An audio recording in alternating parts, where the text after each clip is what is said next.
Mesdames et messieurs, merci d'être avec nous à ce rendez-vous des grands événements qui ont marqué l'actualité sur Green TV International cette semaine. Au menu de cette édition, le ministère de l'Environnement et des Ressources forestières du Togo a lancé dans la préfecture de Tchaoudjon un projet environnemental. Ce projet est porté par plusieurs organisations qui militent dans l'environnement et qui visent à redorer le couvert forestier du pays. Les détails dans cette édition. La journée mondiale de l'environnement a été observée le 5 juin dernier. La lutte contre la pollution plastique était au cœur des débats. Également dans cette édition, la journée mondiale des océans est célébrée le 8 juin de chaque année. La commémoration de cette journée permet de sensibiliser la population sur la gestion durable des océans et sur la protection de la biodiversité sous-marine. Mesdames et messieurs, c'est tout pour les titres. À présent, le journal.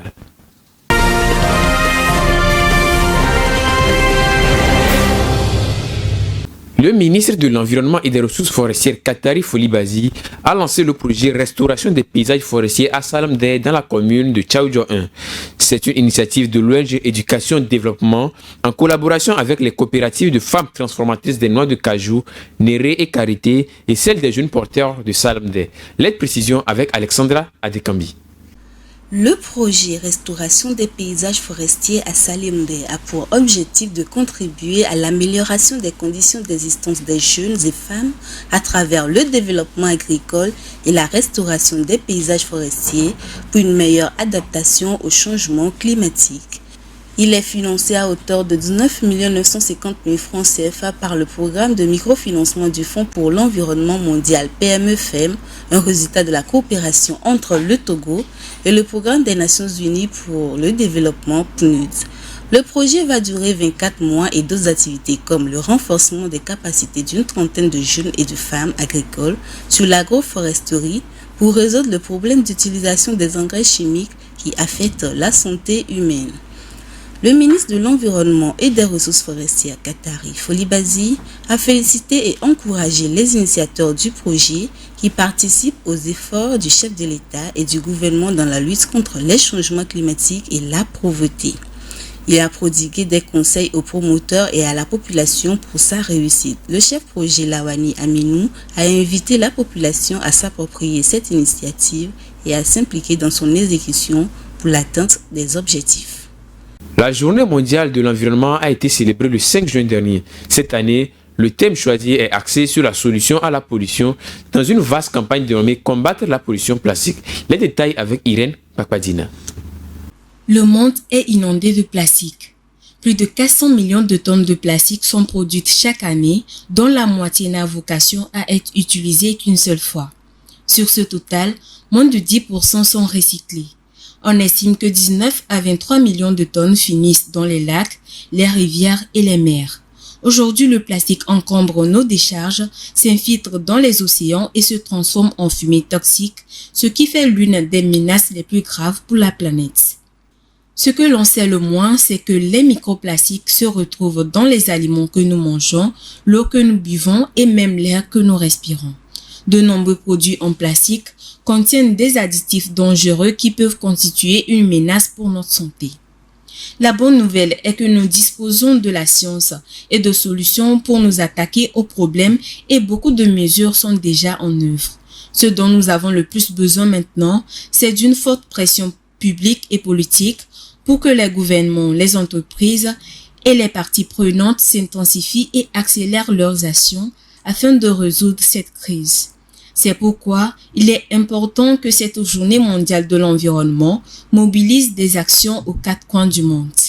La journée mondiale de l'environnement 2023 montrera comment les pays, les entreprises et les particuliers apprennent à utiliser ce matériau de matière plus durable, ce qui permet d'espérer qu'un jour, la pollution plastique fera partie du passé. À l'occasion du 50e anniversaire de la Journée mondiale de l'environnement, les Nations Unies ont co-dirigé avec les autorités ivoiriennes une conférence ce 5 juin à Abidjan en Côte d'Ivoire. L'objectif de cette rencontre était de trouver des solutions à la pollution plastique qui gangrène ce pays depuis quelques années. Les précisions avec Irène Pakpadina. Les Nations Unies ont appelé lundi 5 juin dernier à faire plus pour mettre fin au désastre de la pollution plastique. Cet appel est intervenu lors d'une conférence organisée à Abidjan dans le cadre de la Journée mondiale pour l'environnement. Selon la directrice du programme des Nations Unies pour l'environnement, Inga Anderson, la façon dont le monde produit, consomme et dispose du plastique a créé un désastre et cela doit cesser. La production annuelle de plastique a plus que doublé en 20 ans pour atteindre plus de 430 millions de tonnes. Elle pourrait tripler d'ici 2060 si rien n'est fait. Une première version d'un futur traité international contre la pollution plastique doit être rédigée d'ici novembre, en vue d'un test définitif 2024 selon la résolution adoptée par les 175 pays la semaine dernière à Paris. Le manque d'eau potable amène les populations africaines à acheter les eaux en sachet ou en bouteille. Le manque d'infrastructures de collecte entraîne la création des dépotoirs sauvages et l'entassement des déchets dans les rues. En 2013, le gouvernement ivoirien avait décidé d'interdire la production, la commercialisation, la détention et l'utilisation des sachets plastiques. Mais cette mesure reste très peu appliquée dans le pays. Les 2/3 de la production mondiale de plastique ont une faible durée de vie et deviennent des déchets après utilisation. D'une journée mondiale à une autre, il s'agit de la journée mondiale des océans. Cette année, elle est célébrée le 8 juin comme chaque année. L'objectif de cette journée est de rappeler le rôle des océans qui est source de vie partout dans le monde. Cette année, la journée a pour thème Planète et océans, les marées changent. Retrouvons Irène Pakpadina pour plus de précisions. Les Nations Unies ont célébré hier jeudi la Journée mondiale des océans alors que les efforts sont déployés pour élaborer le premier traité international sur la pollution plastique, y compris dans l'environnement marin. Le réchauffement climatique représente également une grande menace pour les écosystèmes marins. Nous constatons des impacts dans le monde entier de manière disproportionnée dans les pays qui n'ont pas été les principaux émetteurs de gaz à effet de serre. Mais parallèlement, nous constatons les effets locaux de la pêche. Il peut s'agir de pêcheries non déclarées, non réglementées ou mal réglementées qui ont un impact direct sur l'océan. Et ce que nous savons, c'est que lorsque ces pressions multiples se superposent, ils ont un impact massif sur l'océan, sur son fonctionnement et sur les avantages qu'ils nous procurent à nous et à l'ensemble de la planète. La température moyenne à la surface des océans aurait augmenté d'environ 0,13 degrés Celsius par décennie au cours des 100 dernières années, selon l'Administration nationale américaine des océans et de l'atmosphère. Par ailleurs, les contributions pour limiter le réchauffement climatique depuis les accords de Paris sur le climat restent insuffisantes.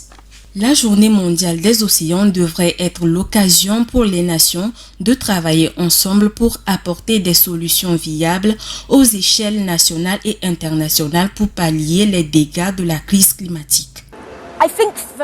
Par rapport à la Journée mondiale des océans, nous avons tous notre propre interprétation du terme « les marées changent ». Pour moi, il s'agit de passer du problème à la solution. C'est beaucoup plus stimulant. C'est quelque chose que nous pouvons faire ensemble en tant que société mondiale. La semaine dernière, un projet de traité visant à mettre fin à la pollution plastique a été convenu. Entre inondations et sécheresse historique, l'Afrique est le continent qui pâtit le plus aux aléas climatiques, alors que sa part dans les émissions mondiales de CO2 est la plus faible. Le changement climatique ne cesse d'affecter les populations du monde. Les enfants du monde entier en subissent les conséquences néfastes depuis quelques décennies. Les maladies et autres dangers liés à l'environnement sont constatés dans le monde et des actions doivent être menées rapidement afin de trouver des solutions. Les précisions dans ce commentaire.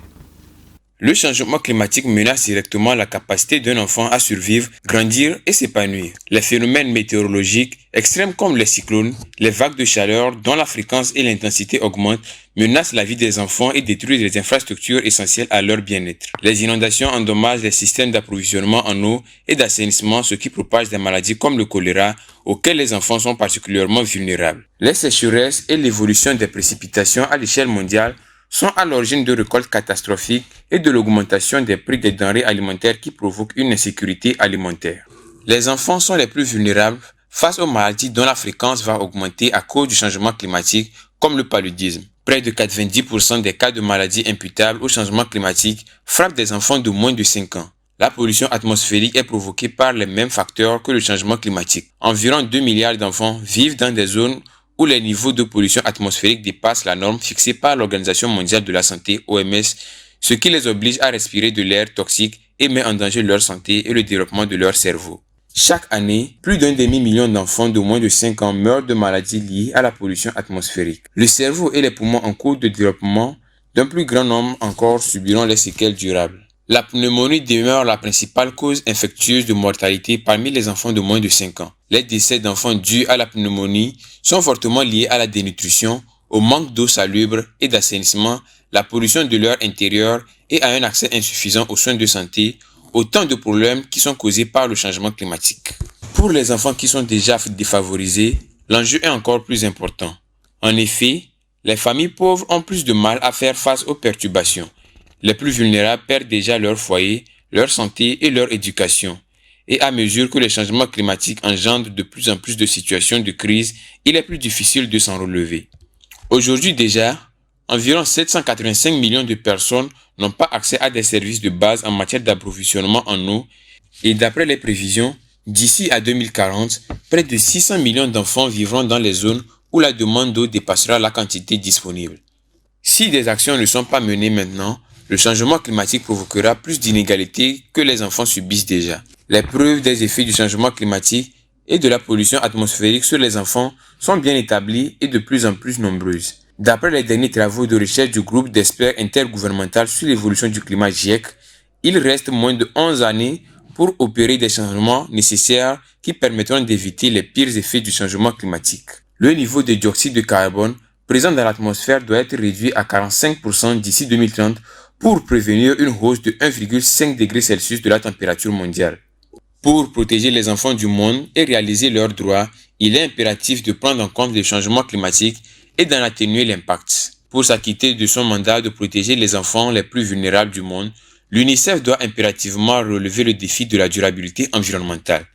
Il coopère avec des partenaires au niveau mondial et local pour que les enfants puissent vivre dans un environnement sûr et salubre. Il est crucial de prendre des mesures décisives de réduction des émissions de gaz à effet de serre afin de ralentir et à terme d'arrêter la progression du changement climatique. Placer les enfants au centre des stratégies de plans d'action contre le changement climatique et les protéger de ses effets ainsi que la dégradation de l'environnement, réduire les émissions et la pollution sont quelques actions à mettre en œuvre. La ville sud-africaine du Cap veut assurer une autonomie en eau à sa population.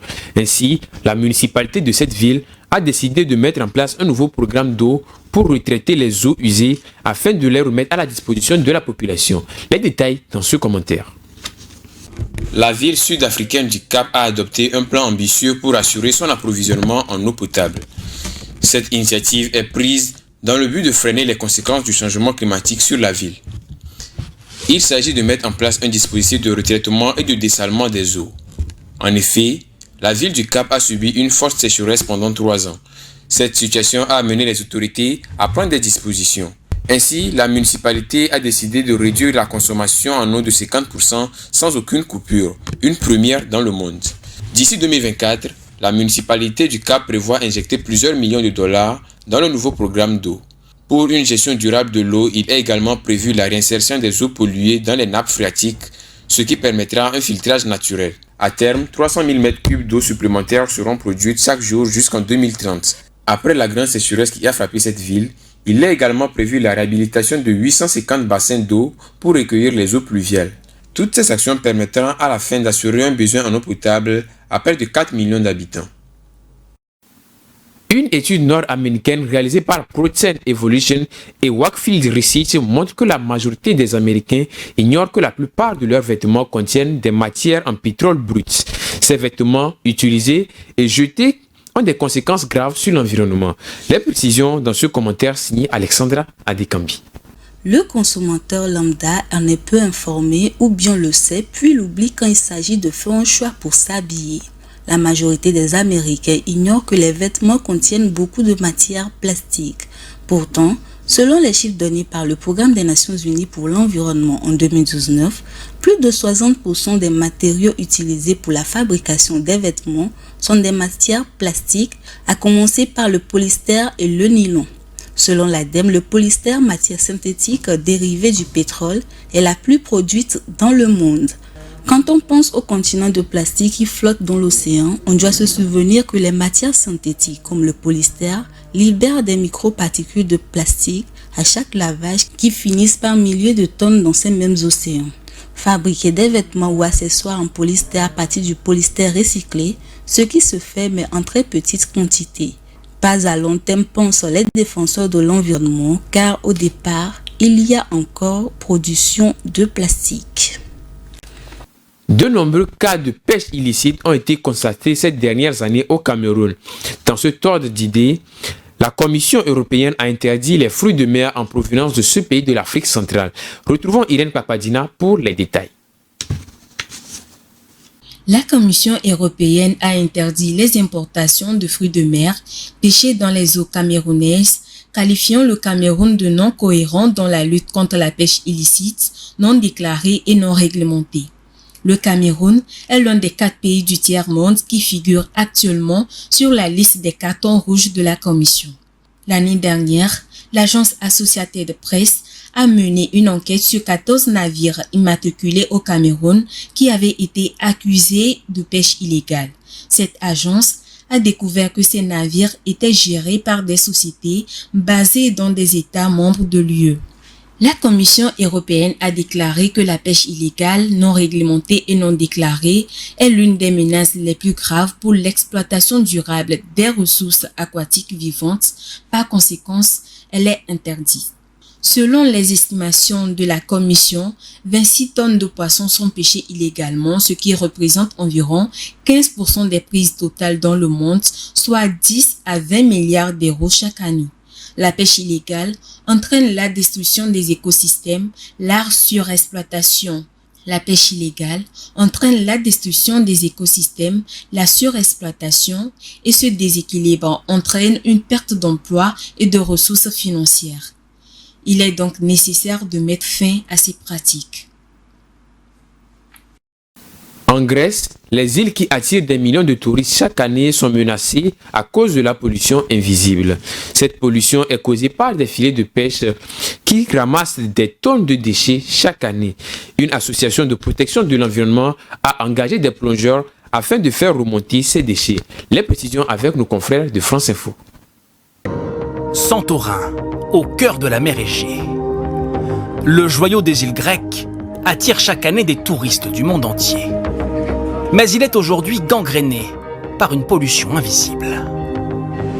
Ce matin-là, c'est une petite équipe bien rodée qui file à toute vitesse dans la baie de Santorin. Ces bénévoles d'une association de protection de l'environnement sont venus faire de la pêche au filet. Car dans les profondeurs se cachent des filets de pêche, abandonnés parfois depuis des années. Avec l'aide d'un robot sous-marin, nous avons repéré un filet à 45 mètres de profondeur. Alors, on a engagé des plongeurs avec du matériel spécialisé pour le récupérer. Et puis, ils vont le ramener sur Terre pour qu'on puisse le recycler. Car ces filets fantômes, comme les appelle l'association, sont de véritables aimants à pollution. Ils accrochent et agrègent des centaines de tonnes de déchets qui polluent lentement l'eau. Les poissons s'y accrochent régulièrement et meurent ensuite lentement. De retour sur la terre ferme, l'équipe expose en place publique son butin. Des pneus, des vêtements, du plastique, du verre. Il y en a ce jour-là plusieurs centaines de kilos. Les filets fantômes posent un énorme problème, et pas qu'en Grèce. Ils représentent au niveau mondial 10% des déchets trouvés dans les fonds marins. Il s'agit d'un défi invisible. La plupart des gens ne peuvent pas vraiment constater ce phénomène. En 80 opérations de nettoyage, les bénévoles de l'association ont remonté près de 28 tonnes de filets abandonnés. Alors ils tentent de sensibiliser la population. Et surtout, les pêcheurs, principaux responsables de cette situation. Beaucoup ici rejettent la faute sur les sardiniers du dimanche, bien moins scrupuleux que les professionnels selon eux. Mais surtout, ils disent ne pas avoir le choix face à une mer de moins en moins fournie. L'utilisation des filets de pêche va encore augmenter. Ça ne s'arrêtera pas. La mer se vide de ses poissons, alors pour survivre, les pêcheurs doivent mettre encore plus de filets. Mais plus il y aura de filets, plus il y aura de dégâts. Et moins il y aura de poissons. C'est un cercle vicieux. Selon une étude publiée l'an dernier, près de 2% de tous les engins de pêche sont perdus ou abandonnés en mer chaque année. Les filets représentent à eux seuls plus de 640 000 tonnes de déchets. S'ils étaient tous repêchés, il y en aurait assez pour recouvrir totalement un pays comme l'Écosse. 6 mois avant la COP28, des négociations climatiques se tiennent sous l'égide des Nations Unies à Bonn, en Allemagne, du 5 au 15 juin 2023. Cette conférence vise à définir les objectifs de la conférence des parties COP28 qui se tiendra en novembre prochain à Dubaï. Alexandra Adekambi pour plus de précisions. Avant chaque COP, les représentants de plus de 200 États se retrouvent à Bonn pour préparer les décisions à adopter. Il en va de même pour la COP28 d'après le site de l'ONU Changement climatique. Concrètement, des avancées sur des dossiers comme le programme de travail en matière d'atténuation ou le financement des pertes et dommages sont entendus. Le sujet des 100 milliards de dollars annuels promis aux pays pauvres depuis 2009 pour s'adapter au changement climatique et effectuer leur transition énergétique devrait également revenir sur la table. Des informations sur le prochain bilan mondial de septembre qui quantifiera les efforts de différents pays à la suite de l'accord de Paris sont aussi attendues par des observateurs.